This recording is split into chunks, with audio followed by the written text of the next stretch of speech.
distant, and then like it would all build up later on, and to this, you know, the way he mourned.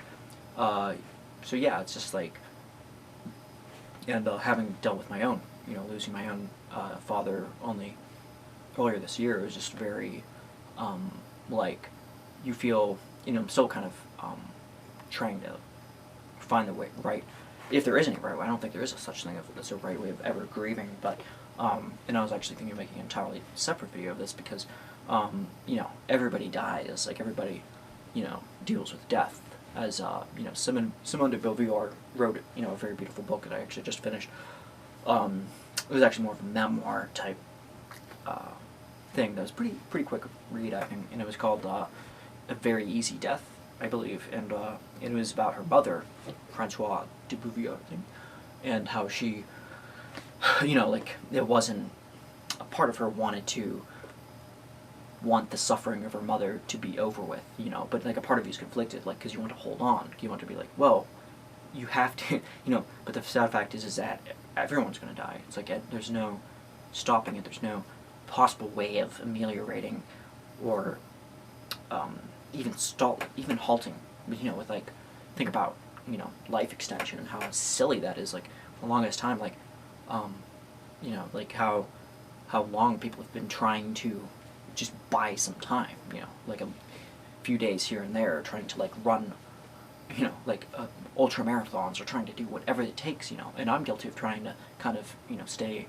you know, trying to think like, well, maybe I can out smart the, you know, biology in a sense or something, you know, like I'm, you know, to make it to my 90s or 100 maybe, but there's no telling, you know, like, I think the Bible has some great wisdom when it comes to death, and saying, like, nobody knows, you know, I don't know if it's in Corinthians or what book it is, and but it's something to the effect of, like, nobody knows the time or the hour, and it's very much true. Like, there is no telling when you could die. You could die today, you could die in a car accident, you could die, which is why, you know, I don't think, like, people should dwell on it to be morbid about it. I just think, you know, like, it is a bummer and it sucks. And there's some people who, you know, like, in Ernest Becker is, like, a great book, The Dawn of the Death, like, the way he talks about it. We all use our own different causes way projects, which is, like, a thing in itself that we use to kind of grasp onto some meaning for ourselves. Like, we need, you know, but we're all grasping onto finite aspects. And even if we say, like, oh, 100 years, you know, somebody will know who I am, 200, 300. But who's to say that, you know, like, when you think about the heat of the ultimate death of the universe, you know, millions of years from now, it doesn't resonate at all in eternity, and that's why Machado de Assis, like, his way of saying that was, like, more of a Kierkegaardian type of thing, like, of just grasping onto the eternity through, I think, religion, specifically Catholicism, I think, and just be like, yeah, this is eternity, everything else is just nothingness. And some people, like Beauvoir is talking about, like, she dealt with it through kind of like an stark atheism, I think, actually. Like, the way that I think she described being a nothingness, you know, with her lifetime partner, John Paul Sartre, and, like, how she coped with death was just by saying, like, things end, like, this is our constitution over nature, like, our biology goes until here, you know, it goes into a certain point and it ends, and the way it ends, you know, but, like, she had, despite that, you know, maybe some people might find that a little bit too depressing, or a little bit too, you know, not really comforting, but, like, I think she did, the way she coped with her mother's death, and, like, when she was suffering from cancer, and up until her death, I think, like, she was, like, yeah, she was in her late 70s, early 80s, so it was, like, it was a easy death, that she said, and she doesn't say that necessarily out of, in irony, I think, either, like, or satire. I think, like she said, like, it truly was like, it could have been so much worse, and I shouldn't think she was using that as a comfort, you know, consolation, I think. So yeah, that brings me back to Sufjan Stevens, like, the way, you know, like, dealing with, death, like, you know, in my own father passing away, and like the fact that he struggled for years and years with Huntington's disease, and that was it took like a 13, 14 year period from the up and from when he was in his early, like late 40s, I think, to up until just this earlier this year when he passed away. It was like a struggling and a finite, things could only get worse. Like your ability to function, your ability to go to the bathroom is all impaired, and to the point, like you're like in such pain. But like there was luckily drugs and stuff that was able to alleviate that. But at the end of it was just very, yeah. So yeah, I don't know if I should make a separate video, because I've totally went off the deep end here. Anyway, so pretty much so much to say, but I think I'll leave it at that for now. Yeah. Okay. Probably.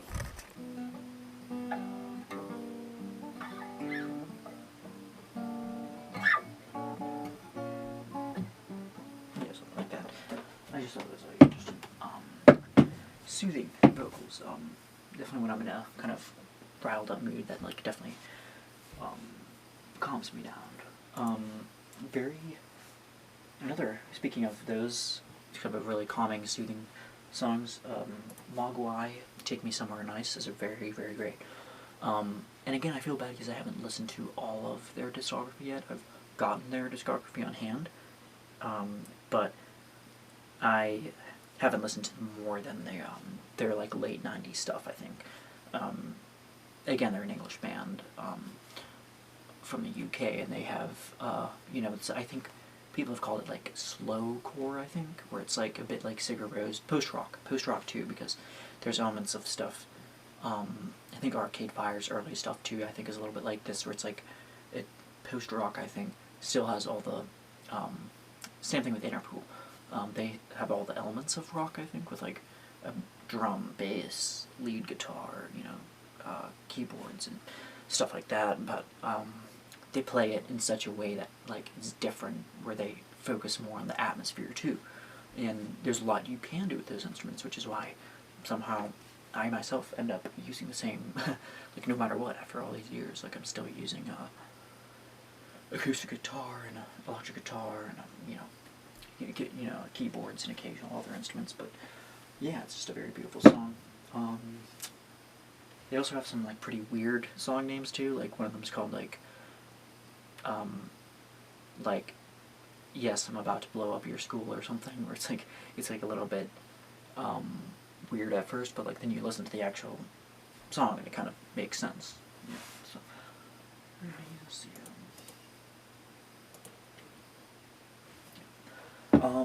Yeah, Alex G stuff. I think Gianna Scully, I think his last name is, and yeah, his stuff is like trying to keep him up with it. I've really only heard of him a couple of years ago, so he's kind of I consider that kind of new, even though like I said earlier, I think I said like some of my music changes on a daily basis, almost like, for example, like well, sometimes on a daily basis. It's more so like, like a couple weeks passes sometimes before I get an inveterate, or I get totally into a new artist, and then but like I'm more so like learning from, well, I don't want to miss out, like a fear of missing out, except this is like more of like the really good music type of version of that, where I'm like, oh, so I'm going to save this for later in like a playlist or something, and then I just like save that and I kind of listen to it again, then I kind of get more love.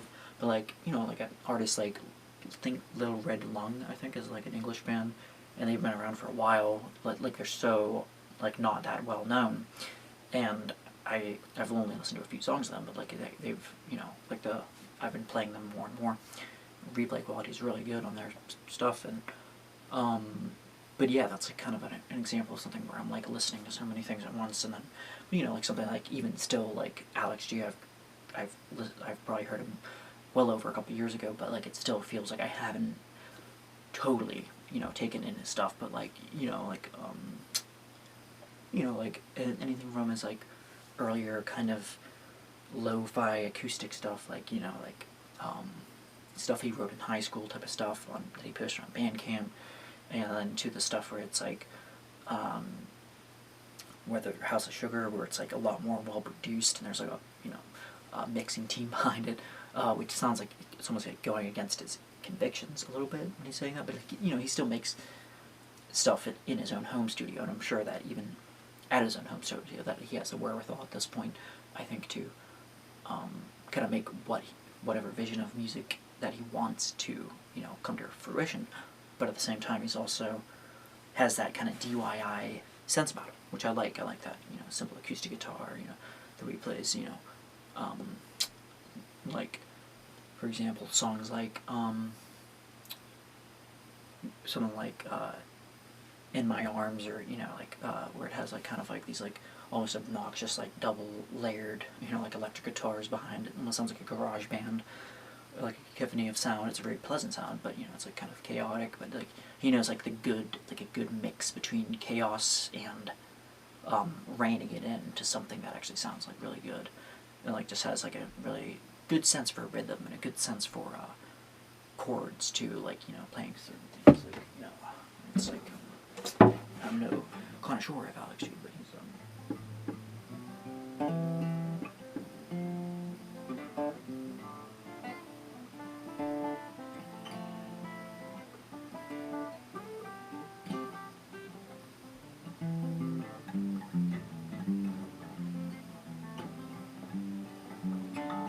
yeah, something like that. I just find really interesting.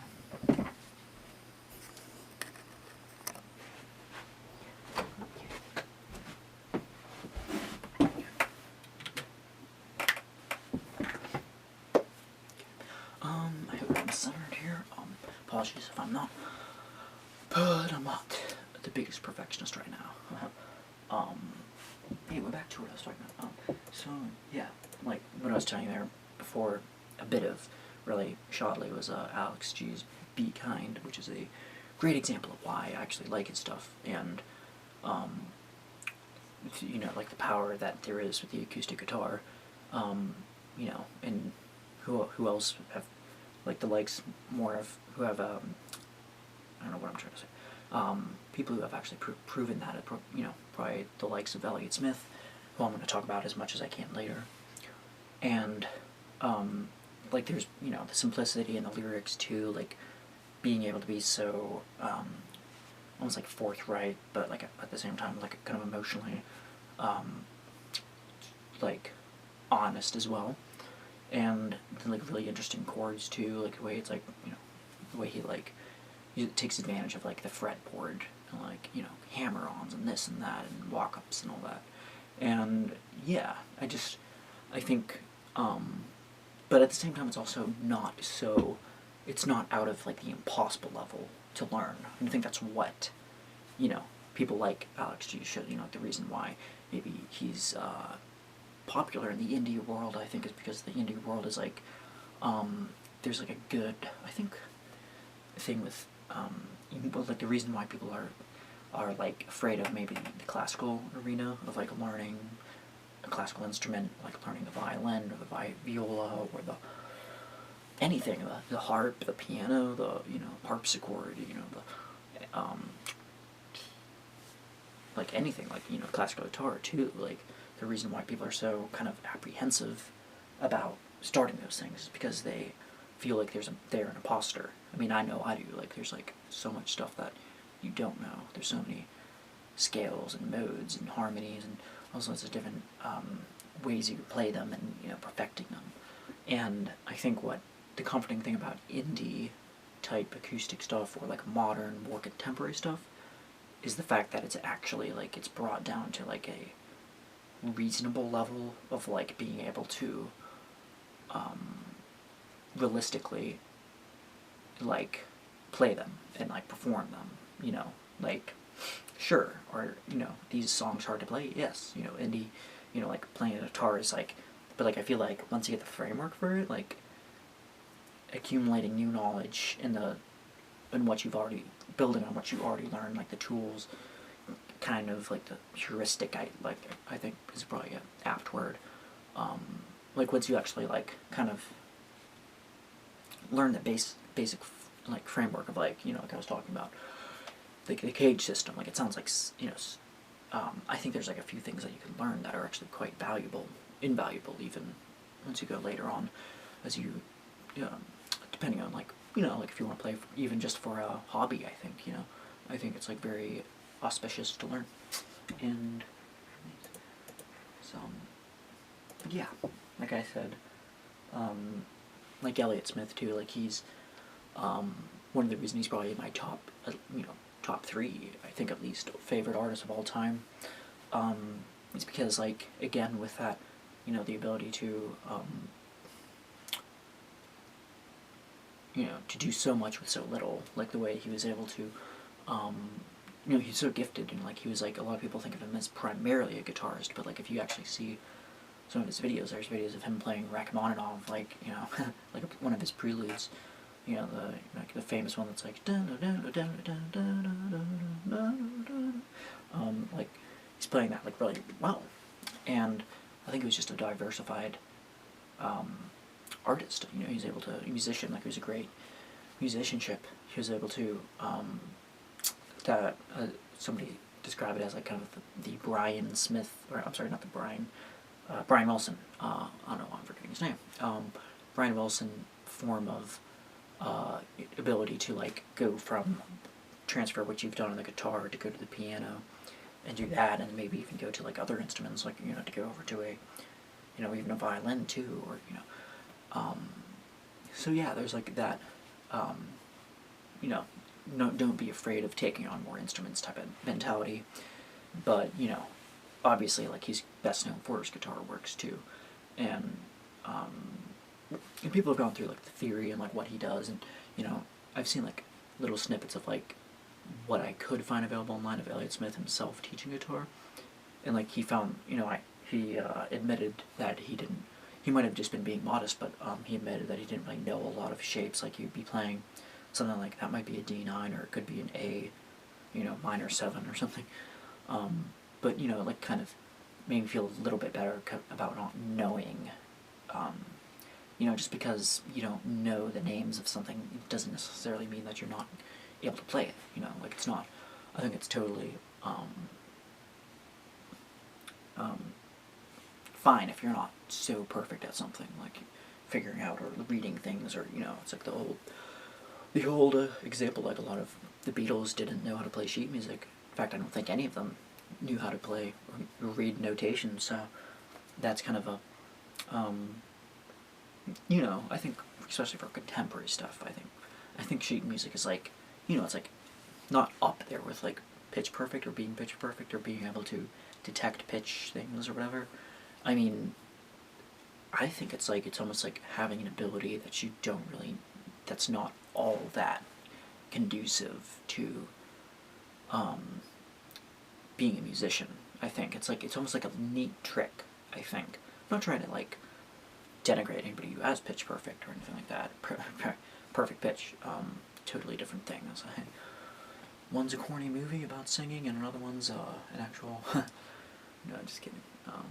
But no, it's like, I think there's like, you know, learning that is like, isn't so, it's not that relevant. I don't think it's not like as relevant as there are to other skills that you have. Being able to like, that might be a C sharp.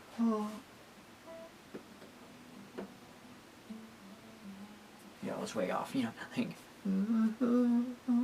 like the second I feel like it kind of, my voice starts to change, like I can kind of detect, yeah, like, that's a C sharp, okay. You know, like, you know, like you can build off of that, kind of, or you can hear something, you can kind of guess, you know, and sometimes I'm able to, like, have a song stuck in my head, like a song that I'm, like, maybe more acquainted with than other ones, and I'll be able to, not, like, every time, but, like, a good, you know, maybe 3/4 of the time I can put a number on it, like, be able to, like, oh, I was actually playing it back in my head in its original key, which is like, you know, it's again, it's not like really that cool, or it's not really that. It's more like just kind of like maybe shooting in the dark, and but you know, it's like, I think it's just a kind of neat trick. But yeah, things by like anyone more like Elliott Smith, like I said, like just like beautiful stuff. Like if you ever hear like a song like True Love too, like that's like an unreleased one that was on. I don't even know if it even made it to From a Basement on a Hill, like his last one. That people there's a fair amount of criticism on the mixing and production that I think Larry Crane, who actually worked with Elliott Smith, that you know, like that he kind of overproduced it, or he left things out, or he took songs that weren't meant to be produced, or that were meant to be, you know, left a certain way, and kind of like tweaked and tuned with it, or filled with it a little bit too much. But I'm not really sure about that. Like I think like just because you know, it's been kind of cemented in my brain for a while of that album, you know, the haunting lyrics from like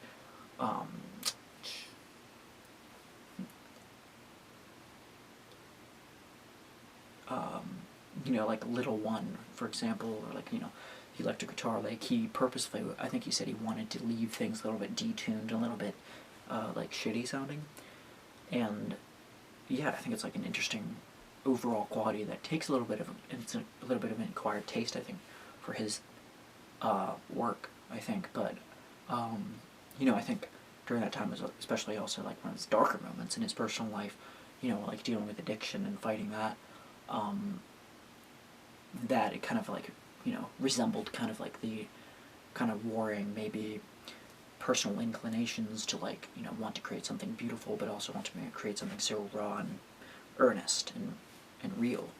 So yeah, I think I'm not good at ranking albums, even with Radiohead. It's like, darn it, In Rainbows is so good, but then there's like, you know, I definitely say like the Bends isn't like all, it's like kind of like median area, because there's like so many, you know, I can think of like off the top of my head, like Nice Dream, Just, and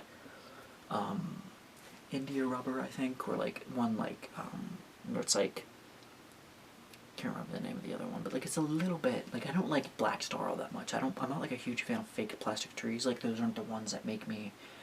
The ones that I like more are like the more like kind of melodically kind of. There's not a lot of variation in like Fake Plastic Trees, but I like the stuff by Radiohead, like the reason why I get In Rainbows, because like there's like pretty much not a bad song on there, you know, like there's not a bad track.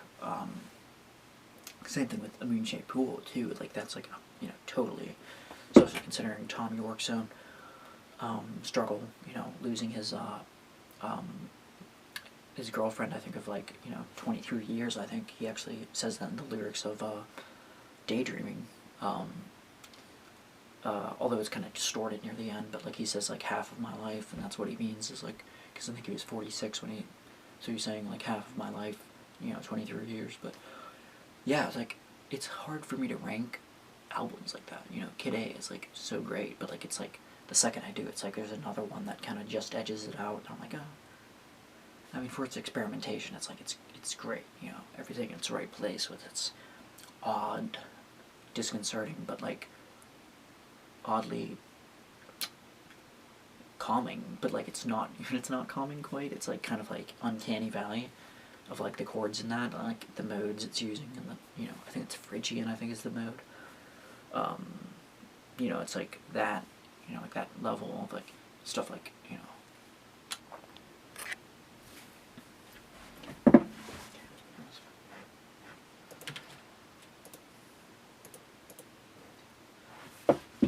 So yeah, speaking of artists that I've just recently, maybe the past few weeks, maybe a month or so, stuff by like Kishi Bishi, I think, Kishi, Kishi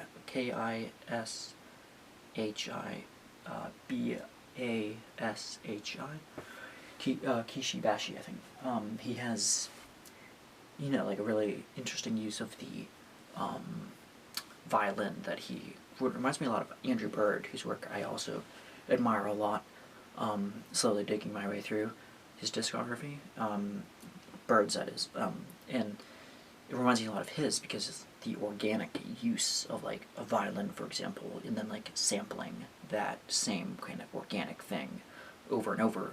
Not in a bad way, but like in a minimalist, but like building off of like kind of one sample of like, you know, a violin note or a, you know, a triad or a dyad or whatever, and then kind of just like you know, slowly building on that until it's like this great medical, you know, like this great intricate type of thing, which also vaguely reminds me of darn, I can't remember, Arthur Russell, I think. He was a great, again, who I also, whose work I also adore. His stuff, because he uses, like, some of his stuff, he uses, like, a cello, I think. Like, if you hear, like, That's Us, I think, like, no, okay, maybe not that one, but, because that one, I think, has electric piano, but you look up Arthur Russell, he uses, there's, like, a live thing he uses, he's, like, sampling, like, the cello, like, it's a really organic type of wall of sound type of thing going on, and, for lack of a better word, and he's able to build on that, you know, using just so little, like, again. And yeah, Kishi Basho, like, he has a song that he's probably best known for is like, Am I the Antichrist to You? And it's just like, you know, like simple chord shapes, you know, but like it's like this flourishing, you know, orchestral sound. And it's just like, and his voice is just like so like, Am I the Antichrist? You know, it's like so like, you know, it's a lovely tenor, and it's just like, you know, it's like that, you know, in another song he does like in Fantasia too, kind of builds off, you know, builds up in a similar way. And it's just like, I don't know, like, I'm privy and I'm partial almost to more of the acoustic stuff you might see, but then there's also stuff like Aphex Twin even, who I'm not like a rabid fan, but like his stuff with like, you know, his compositional abilities that he's shown with like his piano works, you know, like he's capable of doing a lot of really beautiful stuff with that, and like the Disclavier, I think it's called, which I would so love to get, but I think I mentioned this before, that music is, it's not a cheap hobby, depending on how you look at it. If you turn into like a guitar collecting guy, and that's perfectly fine if you turn into that, just expect it to be like thousands upon thousands of dollars, tens of thousands even, because like if you're collecting classic guitars, it's almost like collecting classic cars, because like each guitar you get just compounds, and it's like, oh, this one's like a collector's edition, and it's like, you know, people are competing for it. It's like 10,000 this and dollars. I'm basically a broke guy, and I can't, you know, I've learned to live within my means. Not to say that I haven't divulged a bit, you know, like I got a $300 Fender bass because I, you know, my old, you know, last year, because my old bass just stopped working. Like, you know, things happen, like an electrical issue, I think, with a 1/4-inch cable. So like no connection came through, no signal was coming through, so I was like, okay, well, I guess I'm done with that. So I got a new one, so treated myself a little bit. But what can you do? I mean, I don't regret having this bass. I mean, it sounds lovely. I mean, I definitely prefer having it than having a VST bass. Nothing against like a nice Rickenbacker type bass, you know, patch, but like I don't know, it's like different playing the piano. Like it sounds like so much, again, the word organic, you know, like it sounds, you know, having the actual bass guitar, you know. And yeah, I think, and you know, like I said, I'm not like everything I know about bass guitar stems from my acoustic guitar abilities, so, and electric guitar abilities. Everything I learned is just, you know, translates to this, and then I kind of extend on it and try to learn. Obviously, basses, it's like the frets are a lot harder to finger and to contend with, but it's pretty much in my mind. I kind of like deduce it as, or you know, I kind of see it as, you know, in the same league as guitar, especially my 5-string bass. You know. It's basically just a, you know, like an electric guitar tuned a full step, or you know, tuned a full octave down. You know, the E, A, D, G, B, E tuning, aside from having the top E. So, yeah, like artists like A&T Records, like I get a lot of my recommendations from them. They're because they publish a lot of great new kind of up and coming artists. Not only that, but like also a little bit of older stuff too. Like I think like Sparkle Horse, like I just learned about, I think it was Mark Linkhouse or Linga. I'm sorry, I really only just heard about him like a few days ago, but I think he tragically passed away, and he left his works unfinished. And I don't know if it was Ante Records or it might have been like Domino Recording Records or Kill Rock Stars, one of those ones.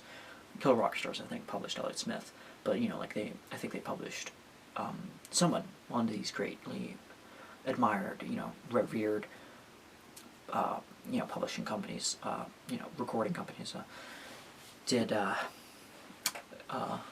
finish, like it did, something with like Songs of High with Jason Molina, like he passed away tragically too, and like his songs are still like out there, like resonating with the universe, and I think that's like a beautiful thing, that your songs can have such power that they live on in different realms. It's like it surpasses you and like transcends mortality, right?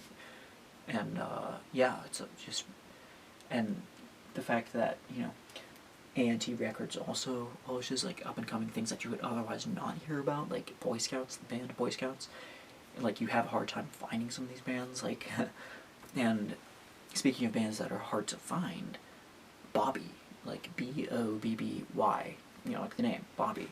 It's like this very beautiful kind of psychedelic indie rock, almost a little bit lo-fi. I had a hard time trying to describe it. Just look at Bobby Sore Spores and then listen to the rest, because it's like they're Bobby. One downside to that, their name being Bobby, which I'm totally fine with, aside only from the fact that the fickle attention span of the internet is so fickle, and that you can't even look up their name without, you come up with like Bobby album, it's just like Bobby by, album by Bobby so-and-so, and you're like, no.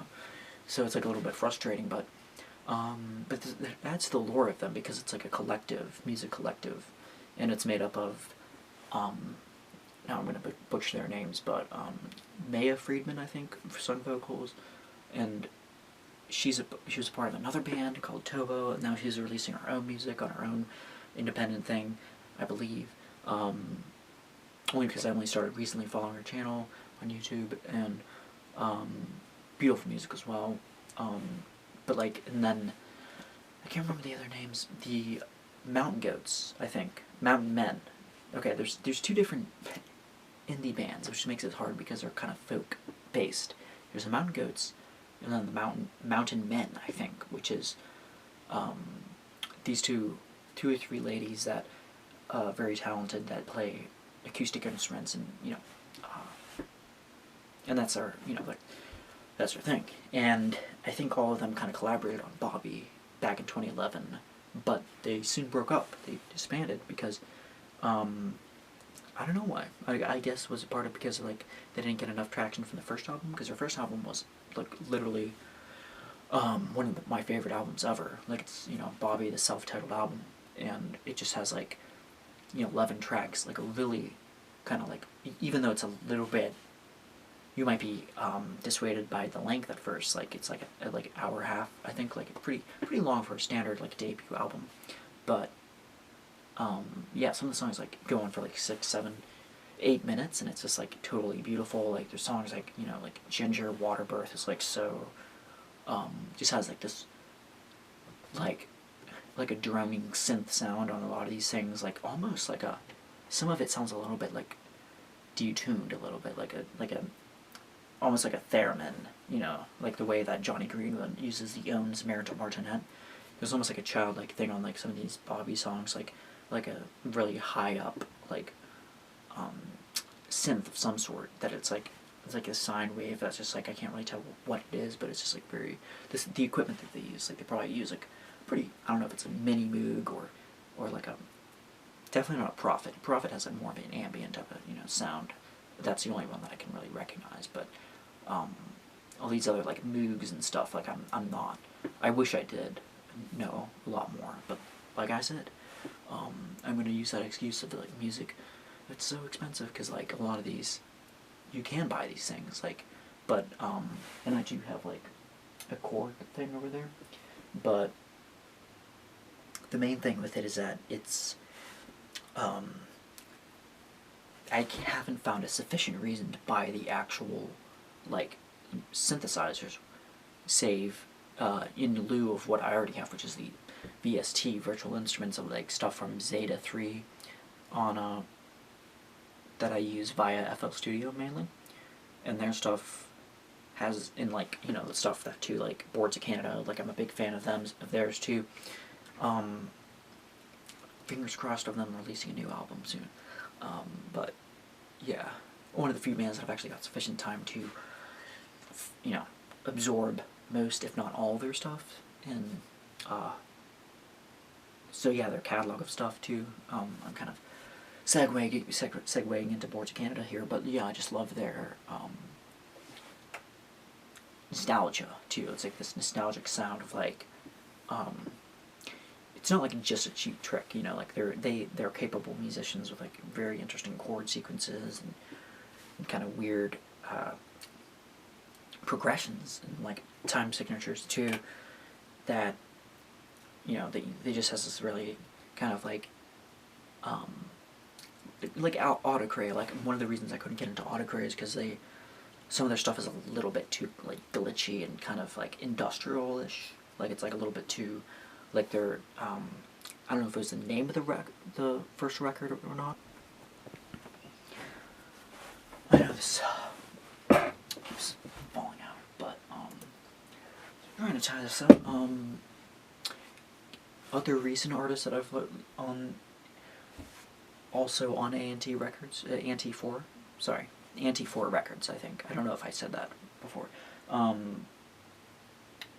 Kate Davis, too. Like, I've just discovered her stuff, like, via Anti-4 Records, and the fact, really impressed with her stuff, too. Like, I think it's, like, her latest album is called Fishbowl this year.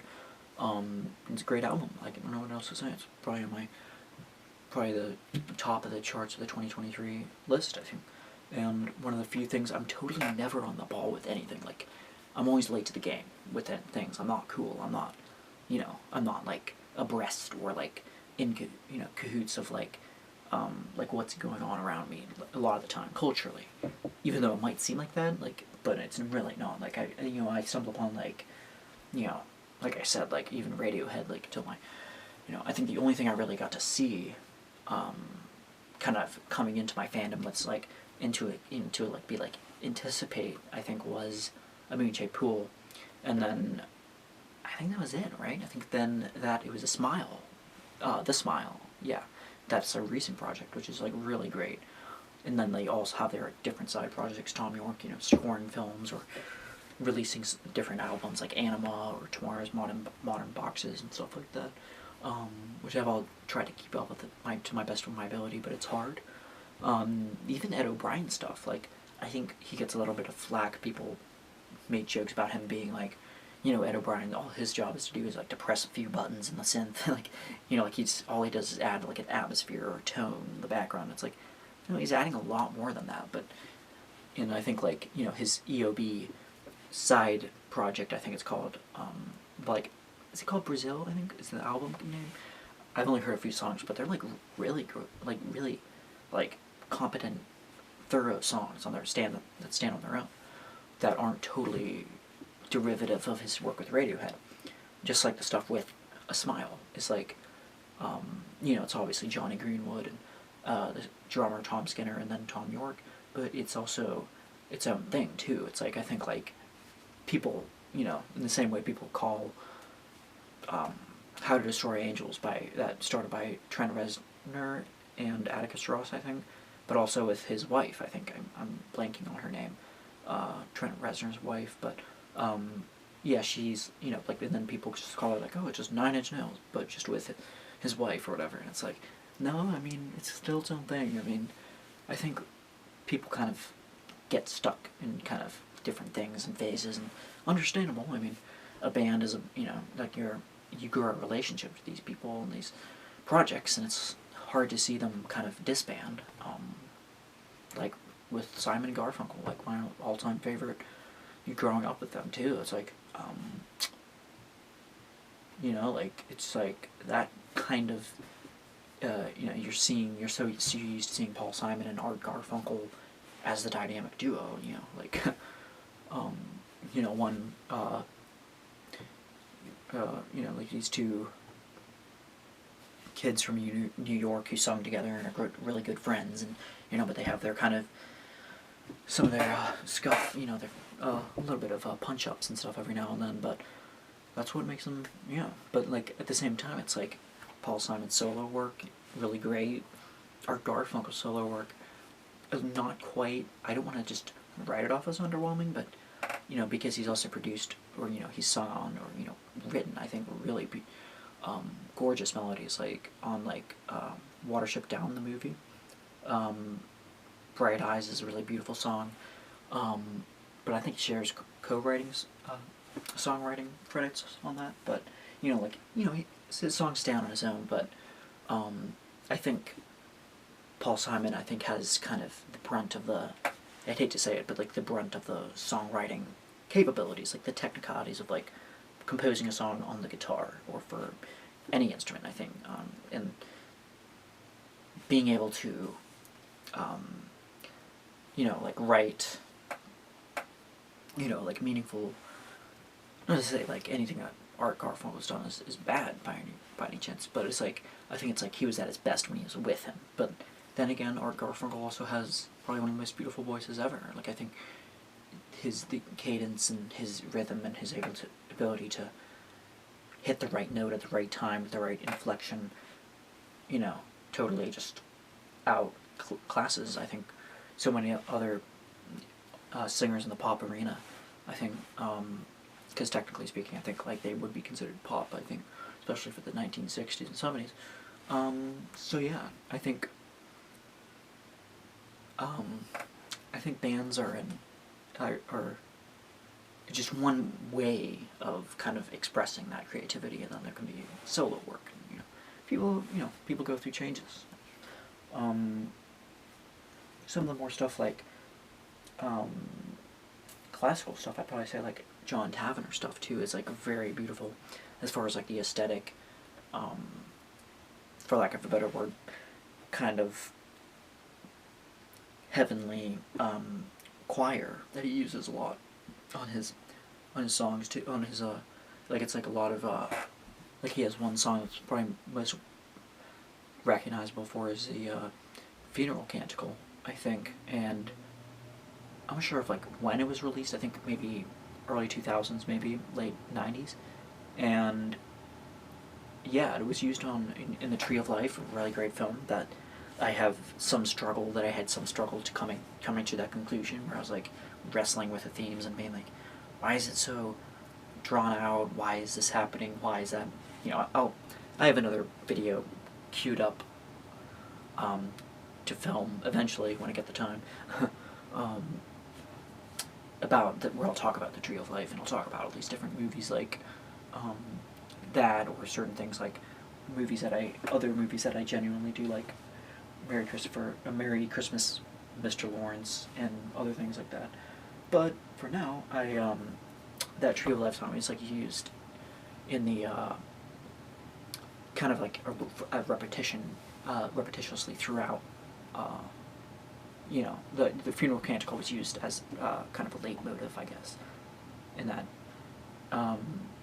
Yeah, it was just very. It just, like, has, like, it's minimal, and it returns to form, kind of just like, you know, like kind of the rising, not rising crescendo trope, but, like, kind of just like a rising, like, you know, like all these choir voices. You know, it's something that sells the idea that the choir is there's something heavenly about that. Like, even if you don't believe, you know, in God, there's something like music, you know, like stuff of, say, like Allegri, I think, like, who reminds me of, you know, Misery Misere, I think it's called Mi Misery, I think. Very beautiful. And, like, a similar thing with Pyotr Tchaikovsky's, his Hymn to the Cherubim is also like another one that like just has like this like astounding, arresting quality to it of like, the angels singing like what that for the it's just like a glorious sound, and I think none other unmatched, possibly only by Bach too, like the original kind of Baroque, but he laid down kind of the rules for counterpoint melodies and like such interwoven complex stuff, like his chorales. I think I'm a big Andrei Tarkovsky fan, and he uses the composer of that movie also, I'm blanking on his name, but he uses that one of the Bach chorales. I think it's number 628, I think, and it's like, oh, Sacred Head. No, not Sacred Head. No, that's a different one. But it's like it's a hymn to Jesus, obviously, and it's like something about it. It's just like the way it plays and like the way it has a haunting yet assuaging kind of sound to it. But yeah, so stuff like Have a Nice Life too, really great band. Slowly digesting through their work as well. Death Consciousness was like on. I feel like I go through like these cycles where I'll listen to like really depressing music, mainly in like winter, especially if you're like sick and you're cloistered inside. It's like kind of like depressing music. I feel like I listen to depressing music, or I have the ability or the potential to like listen to it at any point of the year, but like particularly in winter is when it gets like really, like is when I stumble upon stuff like, like Have a Nice Life or Giles Corey, like it's just like this very,